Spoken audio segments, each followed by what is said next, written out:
E. Martin in the house. I'm with my three of my four crazy daughters. There's Shy. Say hey, what's up, Shy? All right, Jasmine. What up, baby girl? And Z Low in his house. All right, so I'm turning it, and this is their dad. I don't know how this is gonna work out, but anyway, we are at the Cheesecake Factory, putting it in, and I don't get to hang out with these sisters too often because they all grown now, and they don't like hanging out with me like they did when they was little. That is not true. So that is not the reason. That's not the reason. Do not be lying to the internet like that. Y'all ain't grown. Well, we Not are true. grown, but not too Y'all- grown for you. Not too grown for your dad. All right, well, that makes me feel better. All right, we gonna put it away though, ladies? We gonna put it in? All right. I love you all, and I just wanted to holler at you. Peace. Millennials and Gen Z, what's happening? Welcome to Sharing My Wisdom podcast with Uncle E. Another live stream, Millennials and Gen Z. What's going on with you? What's good? How you doing? All right, just checking in on you, making sure all is well, praying that the family's doing well, babies are doing well, and all those good things.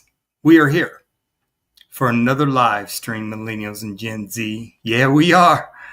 In today's live stream, we're going to be talking about skill set, what it looks like and what it represents. Sharing My Wisdom podcast with Uncle E. I am 59 years of age. I am a grow dad of four adult daughters, 36, 30, 27, and 24.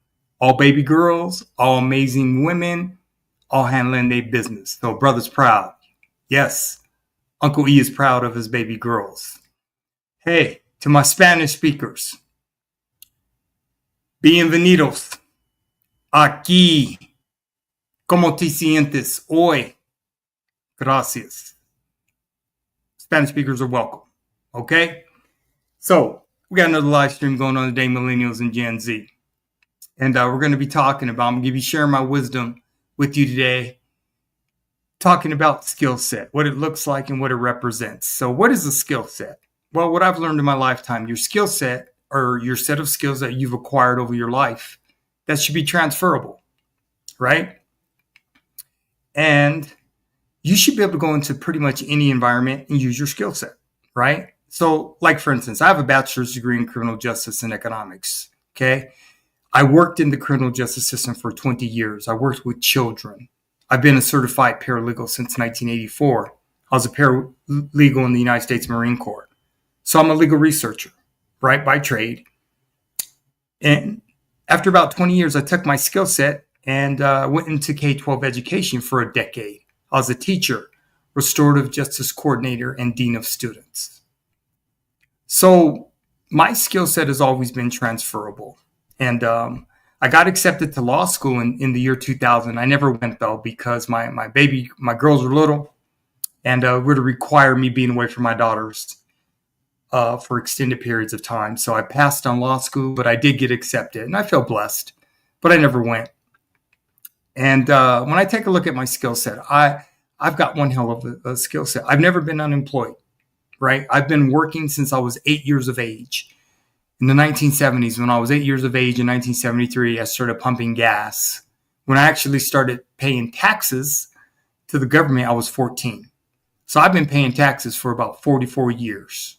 And we'll continue to because, the government, that's what they do. If you don't, eventually the IRS will search you down, find you down, and come for you. I don't play with the IRS. Not to be dealt with or played with. So I'm good. But yes, I've never been unemployed. Grace of God first and foremost. Okay, all honor goes to the glory of God. And like I said, my skill set, it's transferable. Wherever I've gone, I've always done what I wanted to do in my lifetime. My education has always paid off. So when I think about my skill set, I've worked in two industries that were 100%. Hear me out, Millennials and Gen Z. They were 100% recession proof, right? And a lot of us found out jobs that weren't recession proof when the pandemic hit in 2020. The one thing I learned early in my career is that the criminal justice system, very, very broad, right? Very, very broad. K-12 education, very, very broad. So when you're working with people in the criminal justice system and you're working with children, we always gotta have education. So that means you always have to have teachers. You always have to have professionals that are working with children. Same thing in the criminal justice system. We can work with adults. You can work with agencies, city, county, state, federal agencies. You can go into probation. You can go into parole. You can become an attorney. You can become a caseworker. You can become a social worker. It's just very, very broad. So I made sure when I went to college that I wanted to major in. And I always planned ahead. I majored in criminal justice and economics because I always wanted to make sure that if something happened to my baby girls and they needed me, I was going to be able to take off from my job and handle the business. So it always worked out for me in those two industries, the criminal justice system and K-12 education.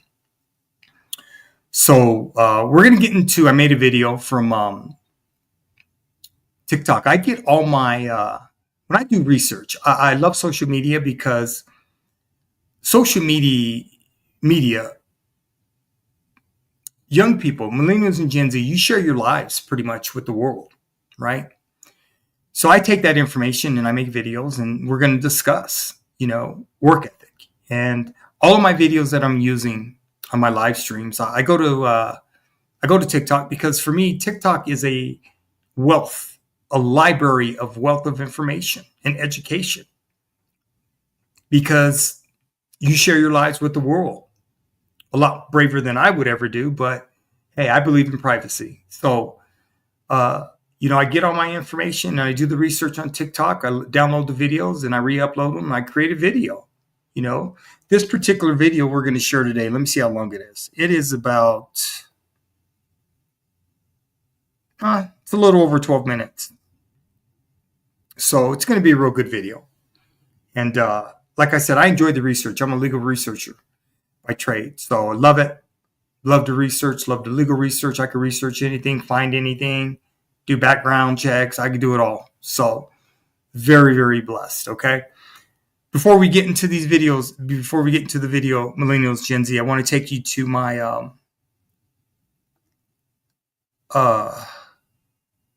Share My Wisdom podcast YouTube channel. Let me get this set up. Hold on a second. I want to be able to share the screen with you all. So let me get that ready. There we go. Okay. So here we are. This is my YouTube channel, Share My Wisdom podcast with Uncle E. And the reason we're going here is every week before I even get started, I want to take you through. I've written 23 ebooks that I sell. Okay, they go hand in hand with Share My Wisdom podcast, what I do and what I'm sharing with you millennials and Gen Z. So I want to take you to the website where we're going to just take a quick look at the ebooks and you can see exactly what a brother's doing and how he gets down. So when you go to Share My Wisdom podcast with Uncle E, my YouTube channel, if you go to more, you click on it. And then this is my About Me, the description on YouTube. And then if you look at these links, if you go down to Share My Wisdom podcast ebooks, click on that. Let me make sure that that's where we're at. Okay, yes, there we are. And these are my ebooks. Okay. I have 23 ebooks total that I sell. 22 of them are $7 a piece. And then I have one it's an actual self-published book on Amazon.com. It's called Daddy's Girls, A Father's How-To in Building Lifelong Relationships with Our Daughters. In that particular book, I have another YouTube channel called Daddy's Girls. It's another YouTube channel, and I work with fathers of daughters. So let's take a look at my ebooks. These are all my ebooks here. Okay, they're $7 a piece. Just going to share them with you. Okay, these are my ebooks, and like I said, they go hand in hand with my YouTube channel, right? So I sell them for $7 a piece, or I've put all 22 ebooks together for $100. And if you purchase all 22 for $100, you save about $50. instead of purchasing them singularly. Okay, so I've made it available to you and for you, Millennials and Gen Z. So I just wanted to share that with you. Let's get back to where we were. Okay, Millennials and Gen Z. So we're going to dive into this video, and we're going to be talking about work ethic, okay? And then I also pulled a great article that I want to share with you talking about work ethic and the pillars of work ethic. As far as I'm concerned, in my mind, you either have good work ethic or you don't, right? And I've learned that over the years. I've come across a lot of people that are just lazy, don't want to work, don't want to put in the work, but always want to be rewarded. Work ethic, it's not something you can teach. You either have it or you don't. And if you don't have good work ethic, you're going to have a very, very challenging life. Very, very challenging. So with that being said, Millennials and Gen Z, let's jump into this video. Let me get it set up for you.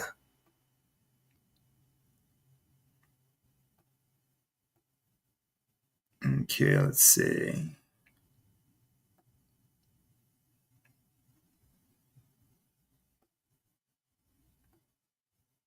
Okay, Millennials and Gen Z, work ethic. Here we go. My favorite question to ask in job interviews is, how can I be guaranteed to be involved in projects that are critical to the strategic future of this organization? That question immediately changes their perspective of you, because then it's not just what your skill set is for this particular job. Maybe they got a job for you in the mail, but you want to be the head of the division. Like, you're telling them, look, I want to advance everybody's life here. I want to play in a big game. I want to be with the people that are at the highest levels of performance in your company, and I want to move everybody forward. With that one question. So I know that I normally post things about real estate, but I wanted to post this article because I came across it today. I am an introvert, and I struggled a long time in figuring out who I was and why I was so different. So this article discusses 4 highly coveted skills that sets introverts apart. Like introverts, we rock. The first skill set is that we think more. We have more activity in our frontal lobes, where analysis and rational thoughts take place. The second skill set that we focus longer. We introverts are more willing than extroverts to put in the hours to master a skill. The third skill set that introverts have is that we are typically gifted in a specific field. Research shows that 70% of gifted people are introverts. Our fourth skill set is that we do the right thing. Our inner moral compass really drives us. So that means that we don't succumb to peer pressure. So if you're an introvert and these skill sets describe you, I would love to know your thoughts. Drop a comment below. Did you know that conflict resolution is a competency and not a skill? So communication, that's a skill. Listening is a skill. And believe it or not, empathy is a skill. But conflict resolution and conflict management, these require mastery of multiple skills. So you have to do all of those things and more reasonably well in order to solve problems. And this is why when people say to me, Ryan, I want you to help me build my conflict resolution skills, the first question I ask them is, well, which one? You want to communicate more clearly, listen more deeply, connect authentically? You want to manage your timing, regulate your emotions more effectively? Like, which skill are we talking about? Because you need to know which skill you're struggling with, and you need to build that skill up individually before trying to combine it to resolve conflict. If you're great at communicating, but you're a terrible listener or you have zero empathy, your conflict resolution skills will probably be trash. So get clear on where you're struggling most and start reinforcing that one skill area. Get really good at it and then combine it with other skills that you're already good at. That's how you build your conflict resolution competency.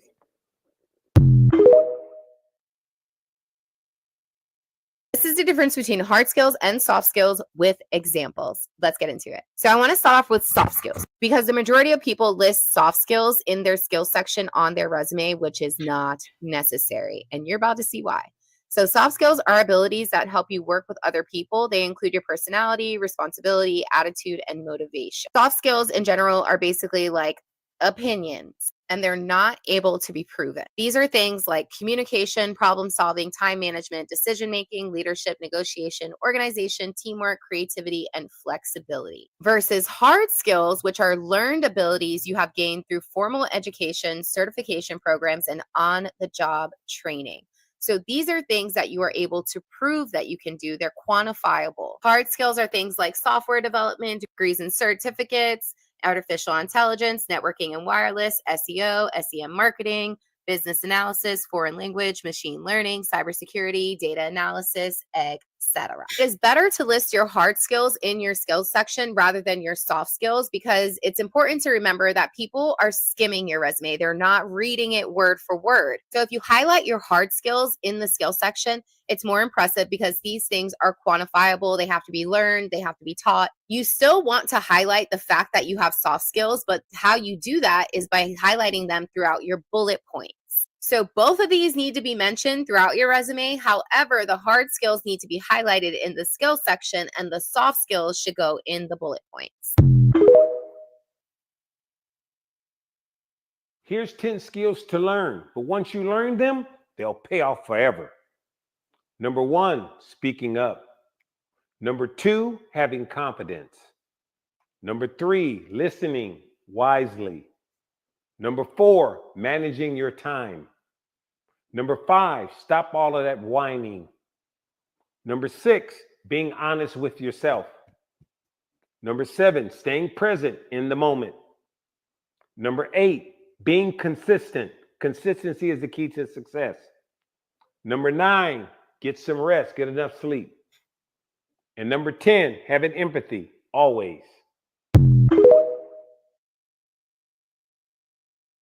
Can you name a female CEO? Yeah, me. I'm a New York Times bestselling author. I'm the host of the #1 business podcast for women in the world. I'm a Forbes 30 Under 30 recipient, and I've helped 5 million women save money, pay off debt, start investing, and start businesses. So I'm that big. If you're a drug dealer, your business may be immoral or unethical, but you're not dumb. You actually might just be a genius. A drug dealer is illegal and immoral as a business, but they understand import, export, finance, marketing, wholesale, retail, customer service, security, territory, logistics. And if you're a gang leader, you're a frustrated union organizer. So you're a drug dealer, you're an entrepreneur. You just don't understand your greatness. If you're a gang member, you're really an organizer. You understand your greatness. The NASCAR came out of moonshine running in the Appalachian Mountains. That's poor white. If they can find their legitimacy, we can find ours. So if you can't go get a job because you got a public record, because you maybe done something that was considered illegal or was illegal, you can still become an entrepreneur. Maybe you can't go cash a check at IBM, but you can write a check and become the new IBM. Become a small business owner. Go to 1MBB, 1 Million Black Business Initiative, 1MBB.org, or go to OperationHope.org, sign up with my financial coach, and change your life. One of the things that I want to share with my ladies is that you want to always remain in your feminine energy. You can be in the conference room table and lead a meeting. You can also run an organization, but you can do it in your feminine energy. You don't have to be masculine. I see this a lot where women would walk up to a door, a man would try to open the door and they're like, oh no, I got it. And it's like, no, allow him to open the door for you, right? When you're in the presence of a man, allow a man to be a man. Although I'm in this position, I still stay soft. So again, ladies, in the world that's hard, always stay soft. I just wanted to say, I see a lot of female CEOs and bosses, and I think that's brilliant. But one thing that needs to be abundantly clear is that a lot of times these female CEOs have husbands or partners or a man in their lives that is helping them fund their dreams. So if you are a young girl watching this and thinking, God, how do I start a business? What do I do? What you need to realize that behind the scenes, they may have a man that's taken care of all their basic life essentials. And as a result, they have the luxury of being able to pursue their dreams rather than just pursuing a job that will pay the bills. And because they've got that luxury of time and investment, they can then take over the world. But don't feel like you're behind because you can't do that by yourself, because a lot of the times it's not by themselves. Once a woman gives up financial independence to a mate, it's over. Yep. You have to be prepared, because if you're not prepared, then you're stuck. And more women have to accept lifestyles that are unpleasant because they are financially stuck. So if you're smart, you teach your daughters, teach your granddaughters, everybody has to have something that they're good at where they can earn a living.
The best way to gain new skills without disrupting your current job routine would be to ask for additional responsibilities, presuming you're doing the ones that you're assigned really, really well.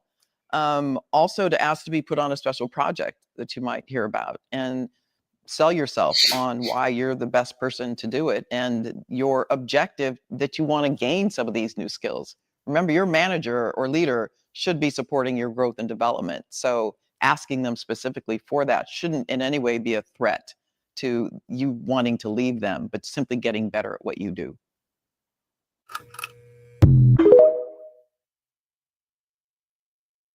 In order to build a successful business, you need to get good at sales. Yes. You need to get good at marketing, and they're not the same thing. And you need to get good at brand building. So I'm going to define those three things. I believe that selling is uncovering the value you have so well that people are happy to exchange the money they have in their pocket for the value you've revealed. So selling is not talking people into buying something they don't want, don't need, and can't afford. Right. Selling is making something available to people that they've been looking for anyway. And you Right. just uncover, I've got this thing you value. And when they value your transformation, the transformation of your product, your service, your opportunity, when they value that more than they value the money, then the money is, it's easy to pay the money.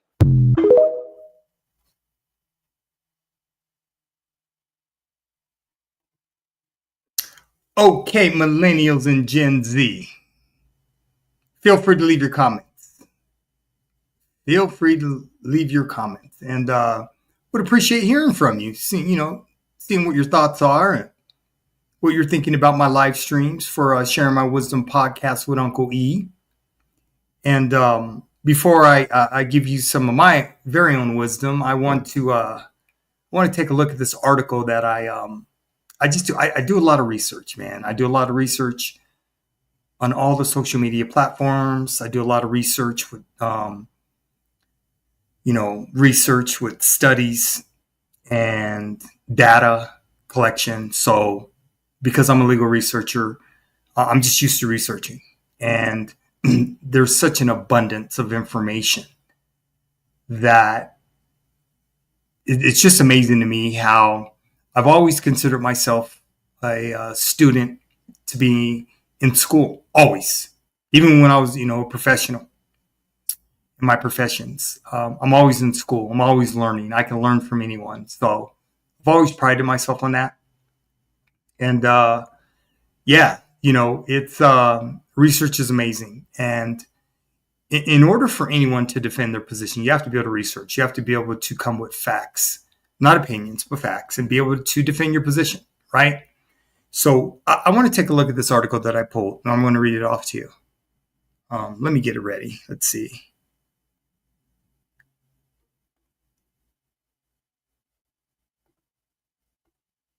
Okay. This article is called, "What is Work Ethic and Why is it Important for Success?" Right? And I read this article about 5 times. Great article.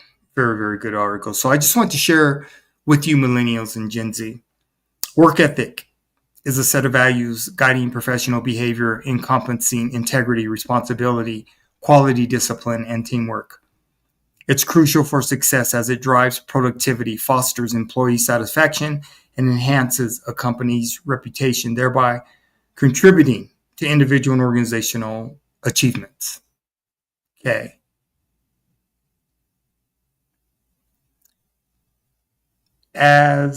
Okay. Let's see here. Yes.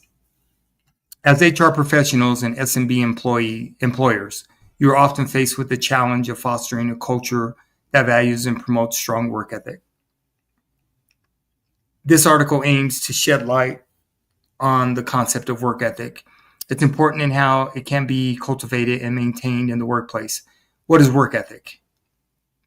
The concept of work ethic involves a set of principles, values, and beliefs that influence how individuals behave and make decisions in their professional lives.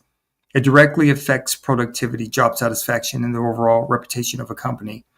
According to a recent survey conducted by Zipdo, an astonishing 83% of employees view work ethic as a highly important trait in their coworkers. This data highlights the significance of work ethic in today's work environment. The 5 pillars of work ethic. Work ethic is built on 5 key elements, from integrity to discipline and teamwork. Work ethic sets the way for a proper and successful work environment. Check the list below. Number 1, integrity. Integrity. This involves being honest, ethical, and reliable in all professional dealings. It is about doing the right thing, even when no one is watching. How to achieve it. Be honest and ethical in all your dealings. Keep your promises and be reliable. Number 2, responsibility. This involves taking ownership of one's actions and decisions and being accountable for the outcomes. How to achieve it. Take ownership of your actions and decisions. Be accountable for the outcomes. Number 3, quality. This involves striving for excellence and taking pride in one's work. How to achieve it. Strive for excellence in your work. Take pride. Key. Take pride in what you do, Millennials and Gen Z. Discipline. This involves showing commitment, perseverance, and self-control in achieving one's goals. How to achieve it. Show commitment and perseverance in achieving your goals. Exercise self-control. Teamwork. This involves working effectively with others to achieve common goals. How to achieve it. Work effectively with others. Be cooperative and supportive. These elements are not just theoretical constructs. They are values that have been endorsed by thought leaders and executives alike. Top work ethic skills you need to look for.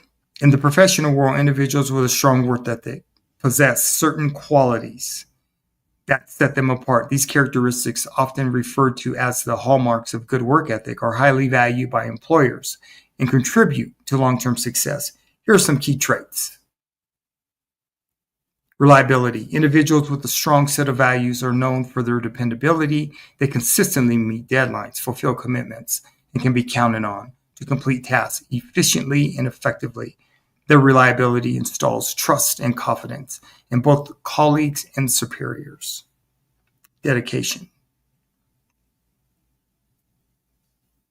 Those with strong work ethic are deeply committed to their work. They go above and beyond to achieve excellence and are willing to put in the extra effort when needed.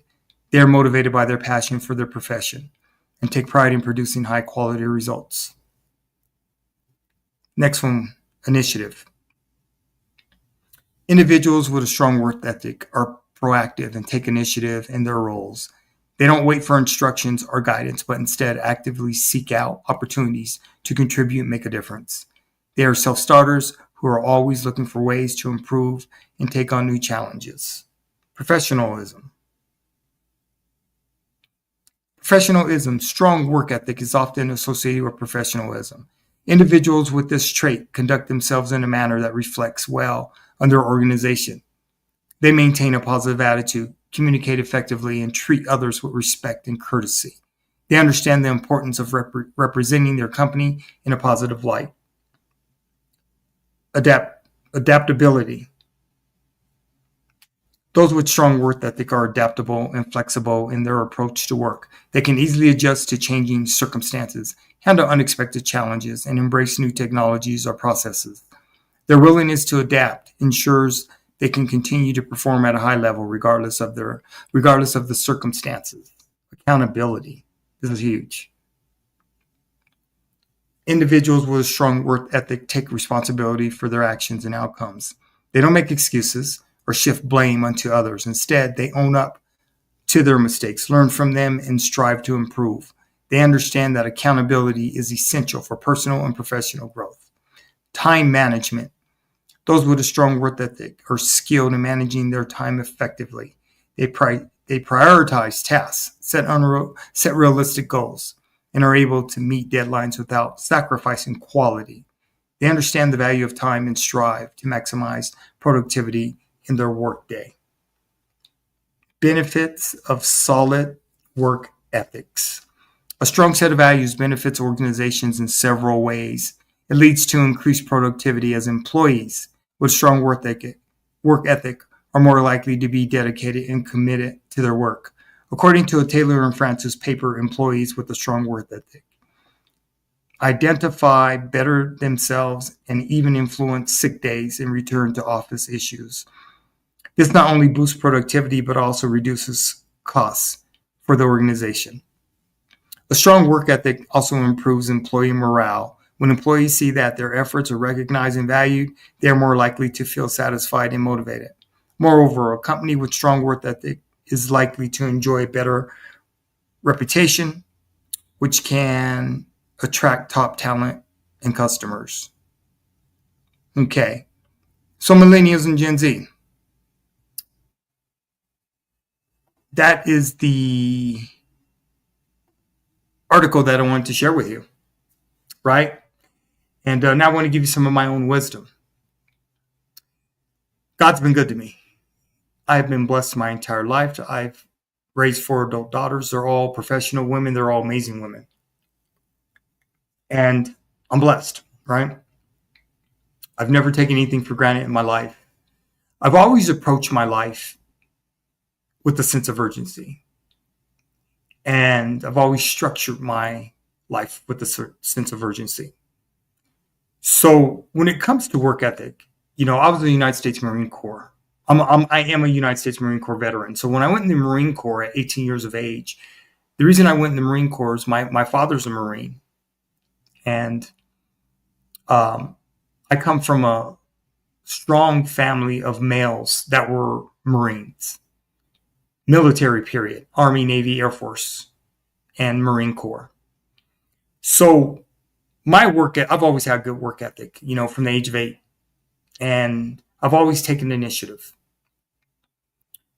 And I don't like being on the forefront. I will if I have to be, but I fall back and I handle business by falling back because I'm very good. I work with children for 30 years from all socioeconomic backgrounds in 2 systems, the criminal justice system and K-12 education.